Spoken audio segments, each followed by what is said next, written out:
मैं तुम्हारे बच्चे की माँ बनने वाली हूँ। ये पूरा गांव, ये पूरा शहर सब जानेगा।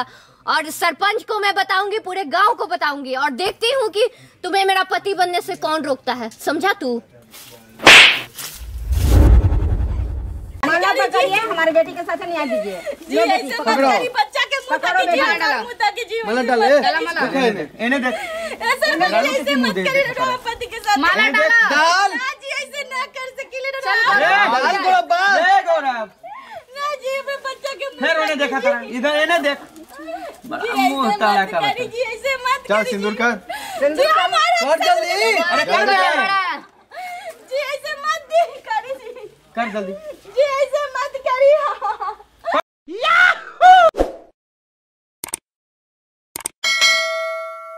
सुनो ना बाबू, मैं तुम्हारी बच्ची की माँ बनने वाली हूँ। हट, ई का रे? तू जॉब हमरा से मिले आइल बेस तब तोरा का पैसा देले बनी। मुझे नहीं पता था कि तुम इतने गंवार और पुच्चर टाइप के इंसान हो। मतलब तुम्हें कोई फर्क ही नहीं पड़ता, हर चीज में तुम पैसे की बात ले आते हो। अरे जॉब तहरा से मिलल बनी तब तहरा का पैसा देले बनी, जहाँ मिलल बनी तहाँ पैसा देले बनी।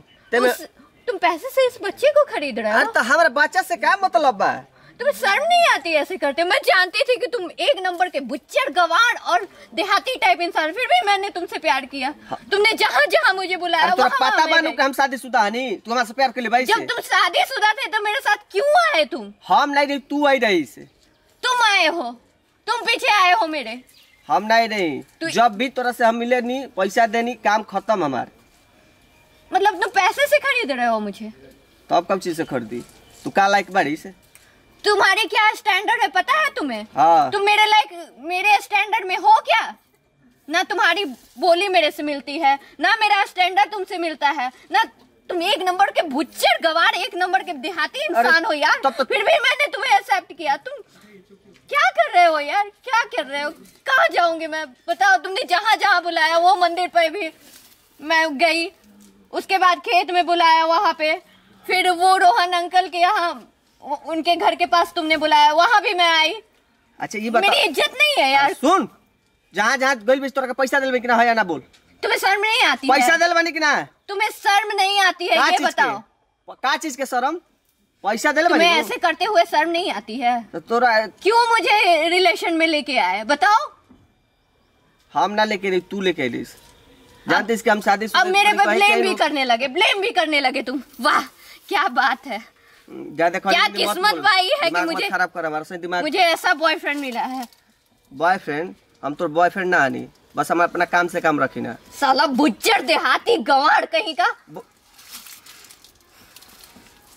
मन तो कर रहा है ना, क्या कर दूं तुमको? केकर लेके पेट में पाला तड़ी से हमारा क्या पता रे? तुम्हें शर्म नहीं आती है? चलोगे डीएनए टेस्ट करवाने? ये तुम्हारा बच्चा है और किसी का बच्चा नहीं है। टेस्ट फेस्ट तू करवा जाके, हमारा क्या मतलब है डीएनए टेस्ट? तो तुम गवार जैसे बोल क्यों रहे? जब नहीं पता है ना तो नहीं बोलो।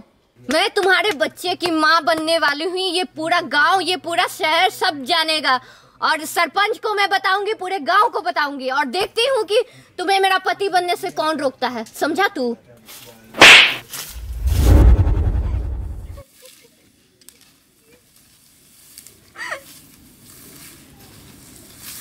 एक देहाती बुच्चर के चक्कर में पड़ के मैं क्या कर रही हूँ।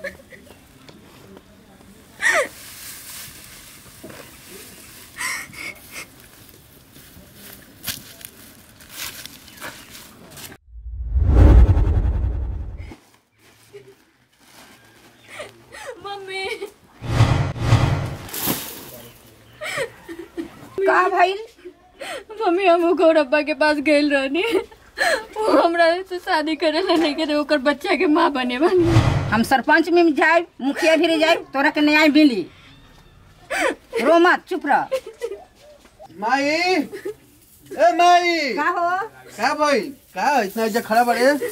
तो खारा रही ना। का भाई? ई काजनी कहाँ से तो आइल बिया? कहाँ से आइल बिया? रहे कि बधारी गए रहे, एकरा साथ कुछ गलत हो गइले। का हो गइल? आ एकरा साथ हम समझावत नहीं, अब एकरा हल निकली। का भाई भाई का भाई रे तू ऐसे रे? कोई कुछ बोलना था का? हैं? बोले ने? का भाई का बोलने से कुछ?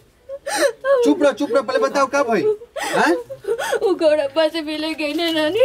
हां। ओकर बच्चा हमार पेट में। ई का बोलता रे तू? घर की कहीं तू का कर देले सही बोल तू रुक हम आवत नहीं हम छोड़म ना जान मार दे ना ना तू इतना गुस्सा मत होकर ना ना मैं ई बात गुस्सा के नहीं के घर के बात है का निकली हाल ऐसे चुपचाप रह तो सरपंच फिर जाई मुखिया सरपंच का करी जान मार दे हम हमार घर के साथ खेलने हम बाबू अपन बेटी के नहीं आले हम ना ना रुक रुक अभी हम फोन करते नहीं लगा फोन लगा के हमरा के दे रुक रुक हमार बेटी के साथ न्याय मिले के चाहिए ई साला ई गांव भर के बर्बाद कइले बा हमारे घर में घुस के हम मुखिया गिर जाइम सरपंच ना, ना, गिर जाइम हम कोनो सरपंच ना करी अब हम करो हम जे करे के बा जान मार दे कुछ कुछ काट दे मोकरा हम आई बनी तो हम कुछ ना कर सकत नहीं हम मुखिया सरपंच भी न्याय ना मांगब हमार बेटी के जौन साथे हाल कइले बा सब हल निकली रुक ना कहत नहीं कि तू आओ जल्दी से अजय वो जान लेवे के बा गुरब्बा के अरे बेटा तू गुस्सा चुप रह। मत होक हमनी के जाइब जा मुखिया भी सरपंच भी हम अपने बेटी के न न्याय मांगब तू अपन आओ। बहन के न्याय मांगे तू अब चुप रह का मांगबू सरपंच दे ना हम जात सरपंच नहीं दी। अरे हम थाना में जाइब हम कोर्ट में जाइब जहाँ जाए के होई नो तहाँ से बिना न्याय ले ना छोड़ब चलो तो चलो सरपंच के चल। आज हम ओकरा बता ही देम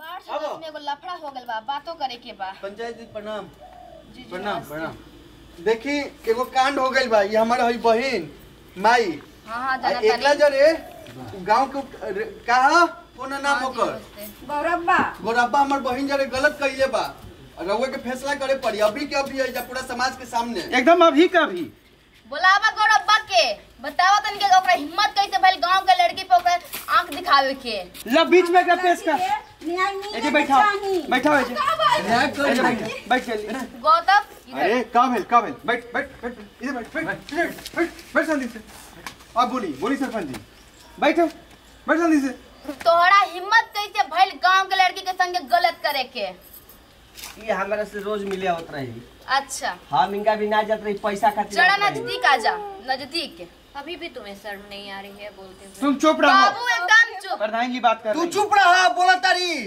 हेतना बड़ सजा देब नु हेतना बड़ सजा कि दोबारा गलती लेकिन के संगे करल छोड़ देबा सरपंच जी अच्छा हमारी लड़का ना है के कर चल डॉक्टर किया जांच हो जाई हम घुसल बनी करवाइब टेस्ट भैया ये एक नंबर का बदतमीज लड़का है समझाई एकदम चुप हम बानी प्रधान जी के बोला था ए जी रे का कहली रे हम कुछ नहीं करे ना रे के बच्चा के मुंह ना देखली रे से का कहली रे मुंह गांव में काला का के रख दे गौरव ये तू कैसे सोचला रहला कैसे तू सोचले रहला पहले कि गांव भर के लड़की के तू संगे खिलवाड़ करबा चाहे खिलवाड़ करे दे हम कैसे तू सोच ले रहला पहले सोचनी का जब मिले होत रही तब पैसा देत रही अगर तू ही बतावा तोरा घर में तोरा पत्नी के संगे तोरा माई के संगे तोरा बहन के संगे के गलत करी तो तू का करबा ये बता पहले सरपंच जी पति बहुत अच्छा बा सरपंच जी ऐसे मत चुप रहा मत बोला इनका बोले क्या चुप रह हमरा सरपंच जी से जे पूछे गलत केले बारे तोरा के सजा देब आ जे सजा देब जे तोरा सजा भोगे के पड़ी